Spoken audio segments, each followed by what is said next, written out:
new live session with Medicare hospitals. Today's topic will be around urinary incontinence. And we have with us Dr. Furzan Khizri, specialist in adults and pediatric urologist at Medicare Hospitals Dubai. She will take us through the symptoms, the conditions, and before we go actually in the symptoms and conditions, what is urinary, sorry again, incontinence, yeah, incontinence.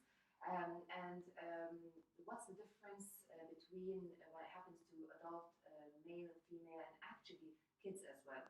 So with Dr. Furzan, thank you so much for being with us today. And I would also encourage our audience to start sending the questions live, and I'm more than happy to pass it on to the doctor, and the doctor will be more than happy to answer them. Thank you very much. Dr. Furzan, could you tell us first about yourself? Good afternoon to you and audience. I am Dr. Furzan Khizri, adult and pediatric urologist. I am the first female urologist in UAE. And urology is a specialty that taking care about the disease of urinary tract, is meaning kidney, ureter, bladder, for male prostate, and genital organ. And urinary incontinence is meaning involuntary loss of urine. That means when you are not ready to pass urine, like when we are coughing, sneezing, or over the night for the kids, or when patient is on the way to toilet and she or he cannot have control to reach the toilet on time, then maybe leak some drop of urine. This is meaning urinary incontinence. So this is the very simplest form of the terminology. Yes. Is the less control or no control over the bladder. Yes, low control over the bladder. Okay, doctor, and is this common? Is it common more in women or in men? It is very common in women all over the world. By our statistic, between 35 to 50% of ladies after age of 45, they have urine incontinence.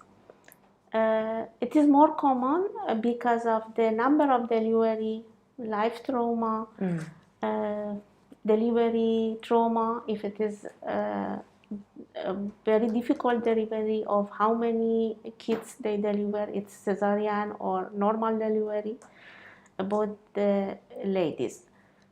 For the males, it is dependent of age, mainly is on middle age or older because of prostate issue. And we have also in pediatric age group that 10 to 15% of kids, they have night bedwetting that is mainly hereditary. They can catch the gene from their family, mother or father side, or about a low number, they have some congenital anomaly that I have to investigate to see which one is for that child. And at what age we start spotting the symptoms or realizing that there is an issue? Because we know kids sometimes, they're... Infection in any age, it is important. It's not like adult. But about incontinence, if they have not control after 5 years old, we have to start some investigation to do like ultrasonography or urine test and be sure that there is no problem. And also history from family if they have any same issue in their family. And also if they have only day incontinence or only night or both. It is very important. Okay, Dr. Furzan, we were talking before the session, before we go live, that there are different types of incontinence. Yeah. Can you take us through those types? Yes, for the adult and especially a lady, I would like to talk more about female urine incontinence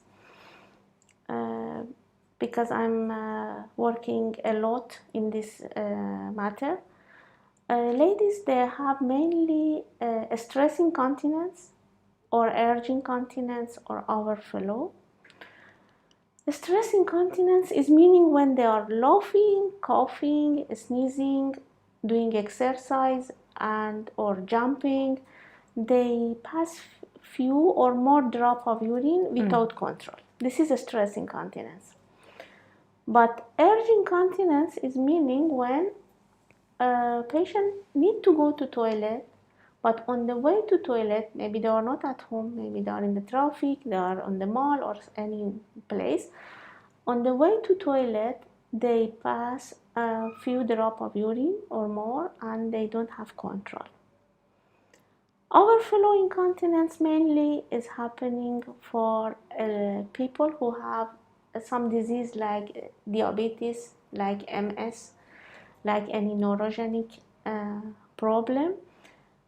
They are not feeling their bladder is full until it's very full and urine is leaking out. This is overflow incontinence. But from the types of incontinence, two most common type is stress that I mentioned and urge incontinence that I explained. These two is very common.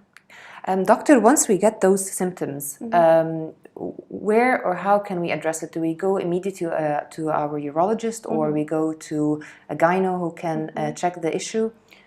First, if we see there is incontinence for short period, like 1 week, 10 days, just happen, not before. Yeah. And patient have any other symptom like burning in urine, fever, or this, we have to search about cause of these symptoms like urine infection. Yes. But if it is longer time, that mainly happening after delivery or in older age, but we have also in young ages, but less than older age, we have to meet urologist, because urology is a specialty who is taking care about bladder symptoms, bladder pressure, and symptom of incontinence. We have many modalities to investigate after I see the patient, like urodynamic test. In Medcare hospital, we have a very good and very detailed urodynamic study. If it is necessary, if patient have multiple symptoms like stress, urge together, or we are doubt that which type of incontinence they have, we have to do urodynamic study. This is the study that exactly show me which part of bladder is weak.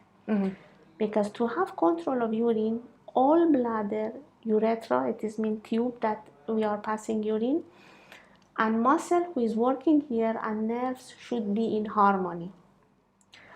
And if patient have problem, when I do urodynamic test, I see which part of this harmony is sick or is weak.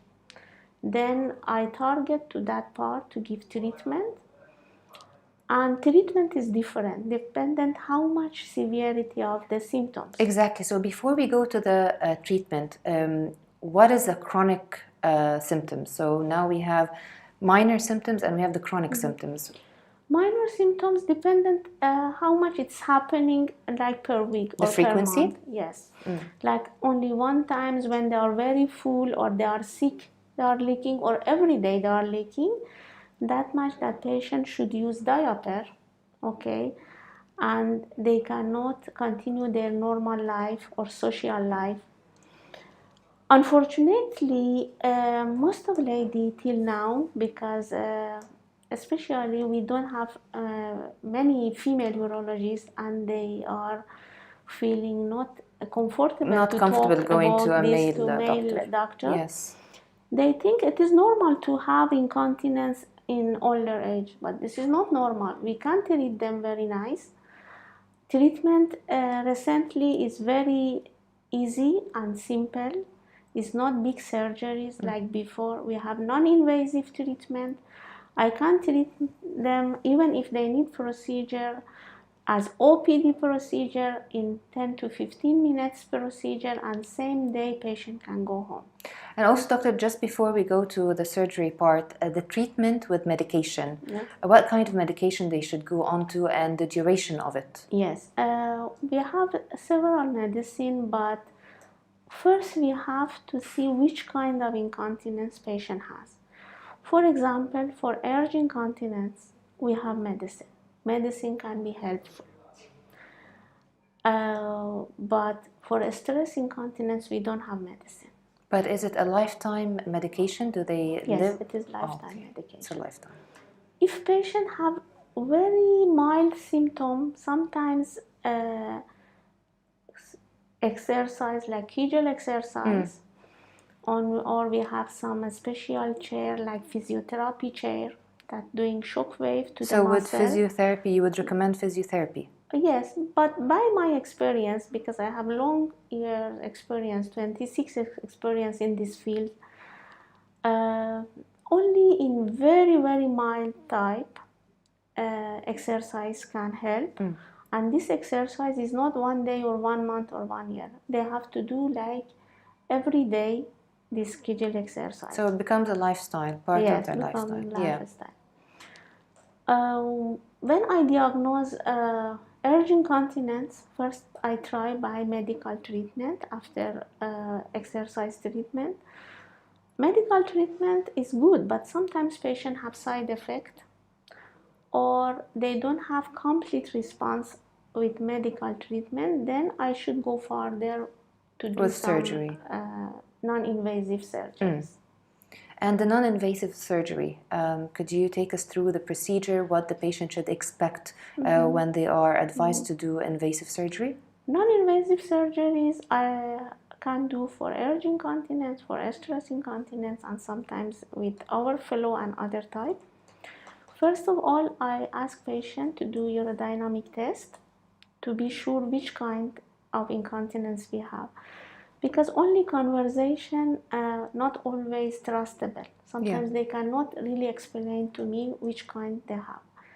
After I diagnose properly which kind of incontinence patient has, I do endoscopy. Endoscopy, it means a small camera. It is like a small pen that on the tip have a lens. I enter the bladder. We don't do any cut, any surgery, any bleeding. And by this camera, I can do surgery. Okay, and how long is the procedure? Usually 15 minutes to 20 minutes, sometimes dependent of the severity of the issue, even 10 minutes, 10 to 30 minutes. And doctor, after the surgery, would it happen again? Could it occur again, or it's once, and once it's fixed by surgery, it wouldn't happen again? Yes, this dependent. For example, for urge incontinence, we after medical treatment, if patient choose medical treatment and have good response, this medical treatment is for lifetime. But if we choose other treatment, we have to repeat every 1 or 1.5 year. 1 year to 1.5 year to go ahead with the surgery again, or to redo the surgery? It is not surgery, it is just endoscopy. The endoscopic again? For urge, but for stress incontinence, no. About 80% of patients, they need only one time endoscopic procedure. 20% of patients that have more symptom and severe symptom, they need 2 times to do. And for kids? For kids, it's completely different issue. Okay. Kids, if they have only simple bedwetting, I have to evaluate this is only simple bedwetting or have any congenital anomaly behind this. If it is only simple bedwetting, they need few months medicine and finished. But if I found out by investigation there is any congenital problem, that is the wide range of congenital problem, I have to target to this congenital problem, like for example, vesicoureteral reflux. Okay, this is meaning when urine going back to kidney, not coming out. Oh, okay. So this is the urinary problems that could be caused. Urinary problems that is wide range, and I think I don't have time to explain for them in this session. Maybe need another session to take care about the kids. But I will investigate what is the exactly source of the problem. Then I will go to treat the reason. Doctor, is there anything that we can avoid this case or this problem from happening, or we cannot? If for it comes for kids, yes. If we look at kids, I have very good message for family. Please, that would be great if you can Yes. address it to them, please. Yes, please. Urinary tract infection in pediatric age group is very important.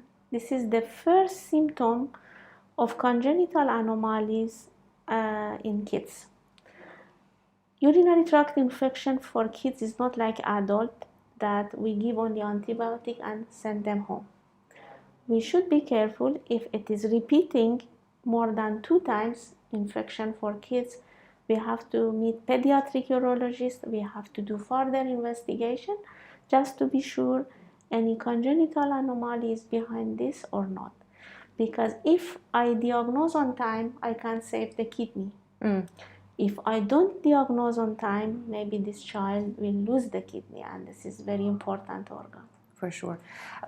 Doctor, I've noticed sometimes when kids get no control over their bladder and this issue starts to occur, some parents would send them to a psychologist or a psychiatrist. This is at the end. If pediatric urology do investigation and there is no any anatomic or physiologic problem, not only about the urology, everything. We cannot tell patient if you have abdominal pain, go to psychiatrist because you Absolutely, have yes. stress. Okay, first we have to investigate real reason. If we don't find the real reason for this problem, then we tell you don't have body problem. This child have psychological problem. But first we have to check. So that's another tip that you would give to parents, that they should go to a urologist first and see and make sure that it's not a medical or physical issue, and then they can address it further to... that is very important. Okay. And doctor, again, so we said the duration of the treatment, if they are on medication, could take up to months, or this again could be a lifetime treatment? No, that is up to months. First, when I start medicine, this patient should be 4 to 5 months without any incontinence and bedwetting. Then I will start to decrease the medicine. Okay. Step by step. All right. And for men? For men, by itself is a big chapter again. All male gender after age of 45 to 50 start to have enlargement of the prostate. When patients have enlargement of prostate, this is happening for every man. Maybe some in 50 years old, some other in 60 years old, okay? But it will happen. Okay. When they have enlargement of prostate, they cannot pass urine properly, okay? And some amount of urine remaining in the bladder because of prostate obstruction. This amount of urine that remain in the bladder and prostate obstruction cause bladder hypertrophy. It means bladder by the time should make more force to push urine out. And this can cause, in the time after few years, urge incontinence. Male mainly have urge incontinence or frequency. Their symptom like this, they need to wake up first 1 time, then 2 times, then 3 times at night during the day. When they go to toilet, immediately after 15 minutes, they feel they need again to go to toilet. And when they go to toilet, they feel, oh, still something there. They feel they are not completely empty. Or sometimes they feel they need to go to toilet, but when they go, they cannot pass completely and relax urine. They have, but they cannot pass. This is all symptom of prostate enlargement. When they see these symptoms, they should meet urologist. So early detection at this point is very useful. So for men by the age of 45 or 50, they should start doing early scanning and detection to make sure that it doesn't hit another level of prostate issues, correct? Exactly. Except prostate enlargement, that is happening for every man. We have prostate cancer also. That is rare, but prostate cancer is second most common cancer for male gender. It's very common. This is the reason after age of 45, once a year, we should do prostate test just as the screening to be sure there is no cancer. Okay. Okay, Dr. Fauzan, before we wrap up our session, what tips would you like to share it with the audience? Yeah. So we said the early detection is very important, but I just want to stress on how women should be comfortable addressing this issue. Yeah. It is. I'm very happy that I choose this specialty because I see how much ladies, when they find me in the Medcare, they are happy. Because it's really difficult for them to explain, especially in this country, and overall, not only in Muslim country. I have many patients that searching, and even if they are not Muslim, okay, for female urologists, because they can share with me very relaxed and talk about their problems. They should know that urine incontinence and control of urine is their right. Yes, This it's a is medical not, condition. It is medical condition. Yes. It's not like this that every aging woman should have urine incontinence. Especially now, we have very good treatment, non-invasive treatments. We have physiotherapy, medical treatment, and non-invasive procedures. We can treat them. They should not be out of. They should be out of stress. Most of them, they don't like to go to meet friends, or they decrease their social life happiness. But if we make control of urine, they can have normal life. They should have confidence again that we can treat them. Doctor, thank you so much for your Most time, welcome. and thank you so much for the audience who were with us in this session. And again, as the doctor said, this is a medical condition, so we should not be ashamed or embarrassed of it. It's better to address it and have an early detection so we can have a normal life. And we are lucky to have Dr. Fauzan with us here. But this is something that really we should address it, and we should keep an eye as well on our kids if it appears, so it becomes an early detection. And also for men, but as the doctor said, at the age of 45 we can start doing early detection and scans to make sure that we are all safe and in good hands. With this, thank you so much for having us, and we see you in the next session. Take care. Thank you very much.